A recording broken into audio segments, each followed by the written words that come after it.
Welcome back to POD, Philippines On Demand. I wanted to talk to you about a concern that I had witnessed while out in the community.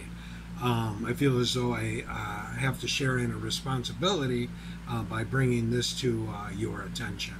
Anyway, I do not make this and post this video in criticism of any one individual or any groups of people or even a business for that matter. I am no better than anybody else. This video just serves as a reminder that we need to be in compliance with the Mayor Sara Duterte's Executive Order number 20 for all of Davao City. And we have to be in compliance with it every time we go out into the community. They are not mere suggestions. They are orders. That's why it's called an executive order. And I want to point out some of the things that I saw out in Mintal today. So anyway, I went to the ATM machine. I also had to go to the hardware store, and I had to go to HB1 to refill my medication.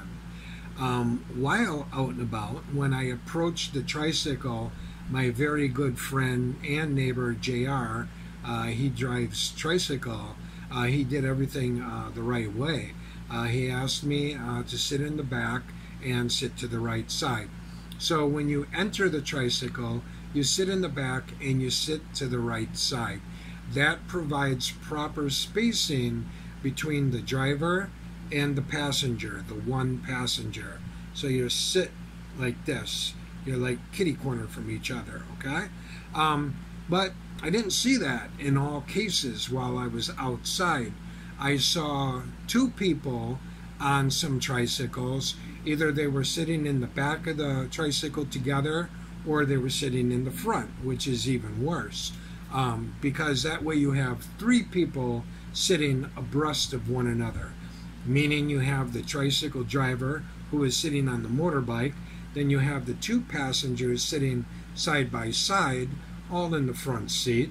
So then there's three abreast, three across. So again, that is in total non-compliance of Executive Order number 20 for Davao City, which clearly states one passenger per tricycle.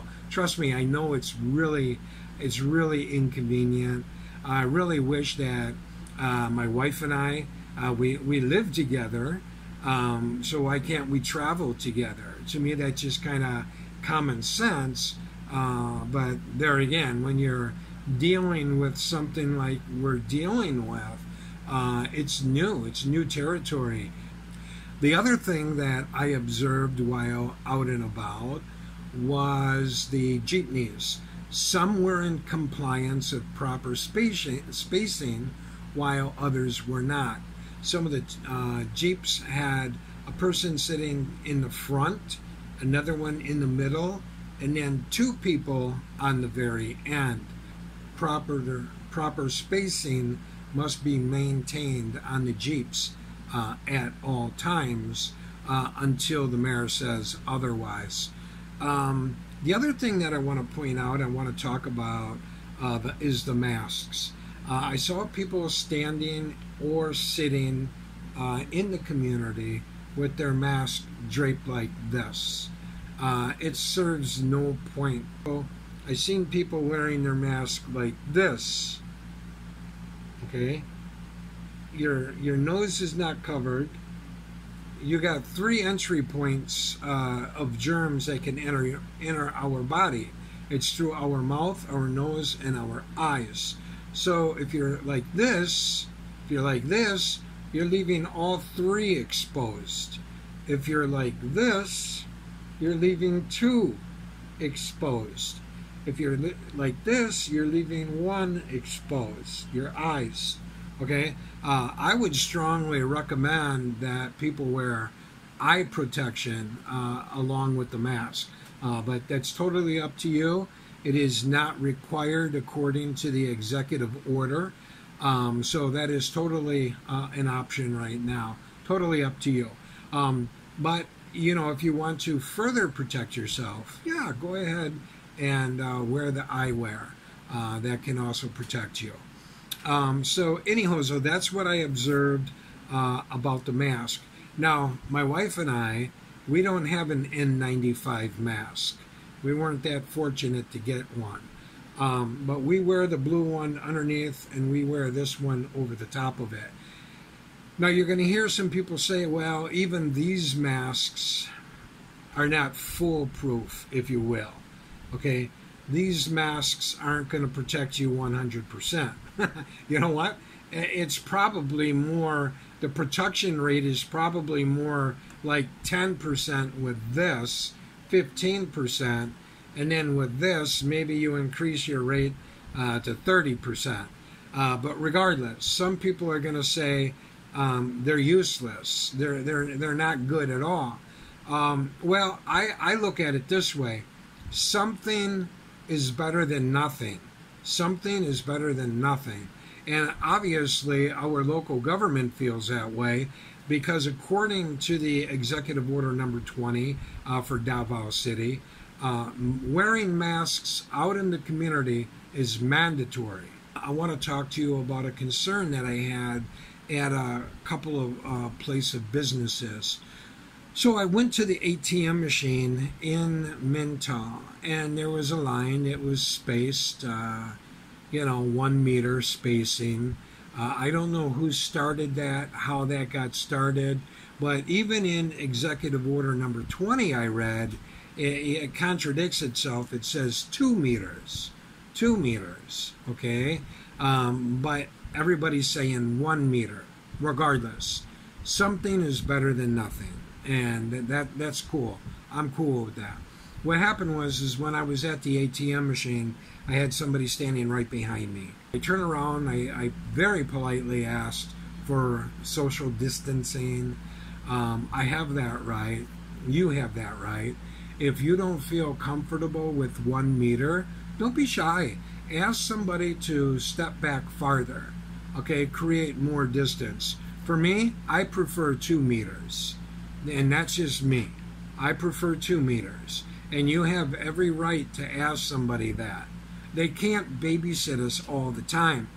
They need, residents like myself, citizens like yourself, to work together, to come together, and to work with the police and the military, and also help enforce the rules.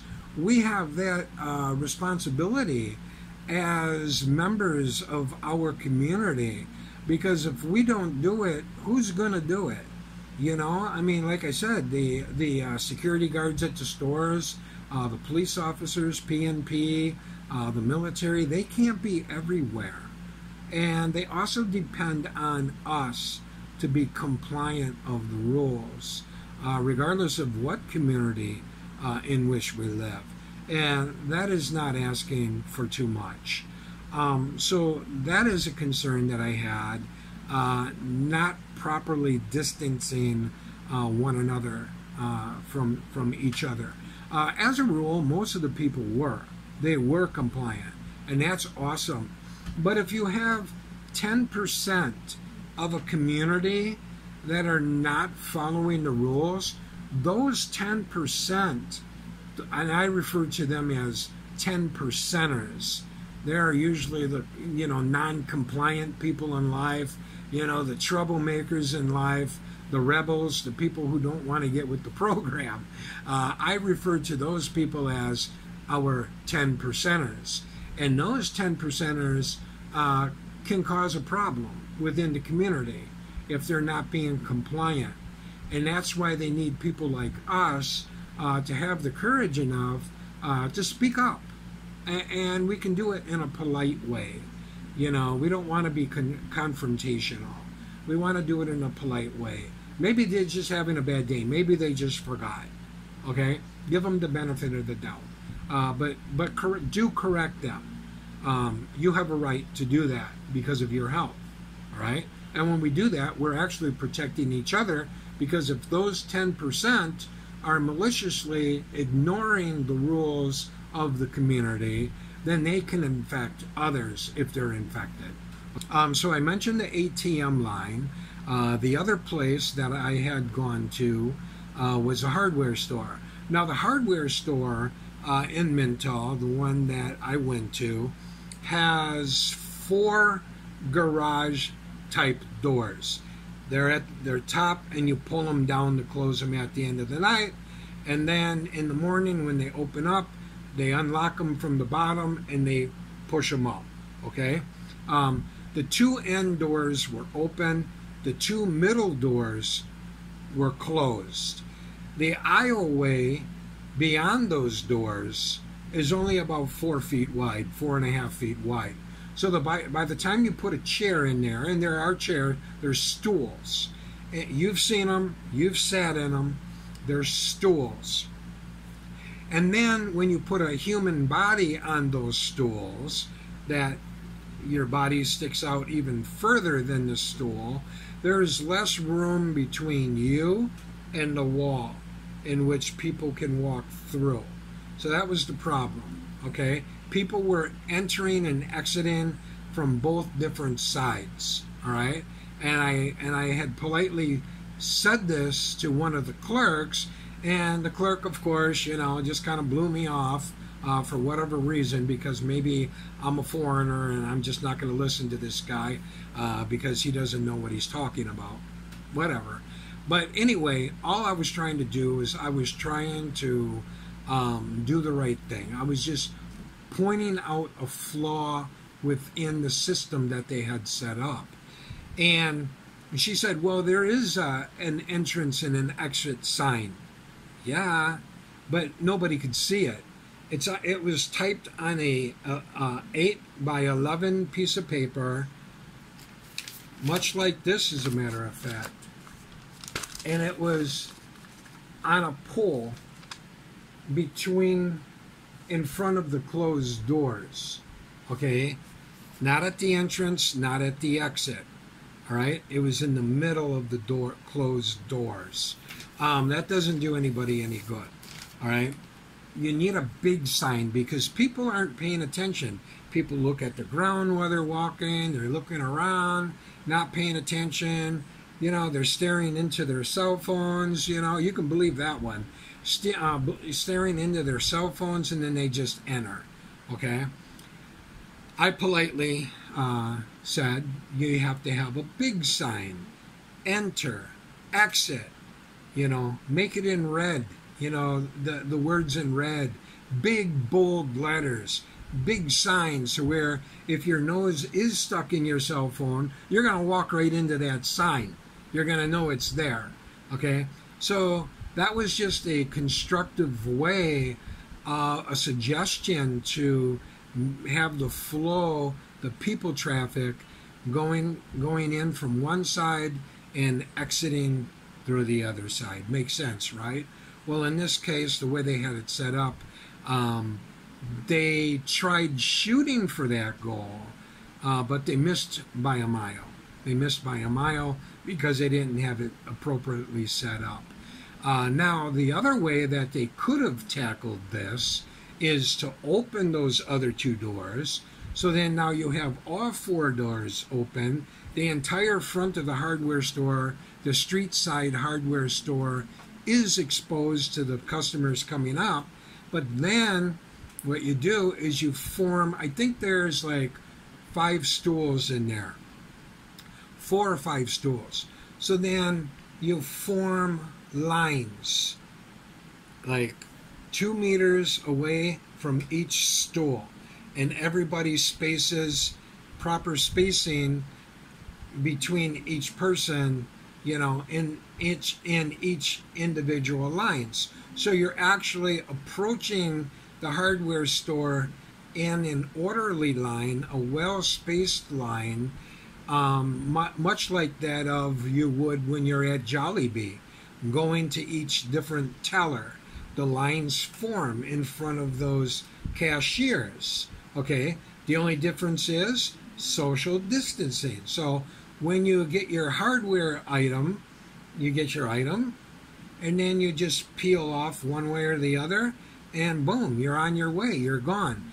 There's no people crowding and walking behind two closed doors, and people entering and exiting from both sides. There was just a total loss of order, and it totally breached the executive order number 20. That was one of the things those are some of the things that I noticed today. People not following Mayor Sara Duterte's executive directive number 20. There was more than one passenger on the tricycle. There were some Jeeps that weren't following the social distancing rules, as per the executive directive. There were some people not properly wearing their face masks in public, and also there were some people not wearing face masks at all in public. And I did not see a lot of police or military personnel around. And I'm sure that they had to be in more high-profile areas. Again, they can't babysit us. They can't hold our hands 24/7. We, as responsible residents and citizens of our respective communities throughout the Philippines, we bear a certain element of responsibility as well. It's like that movie, help me, help you. Help me, help you. And that's really what it was all about. That's what this is all about.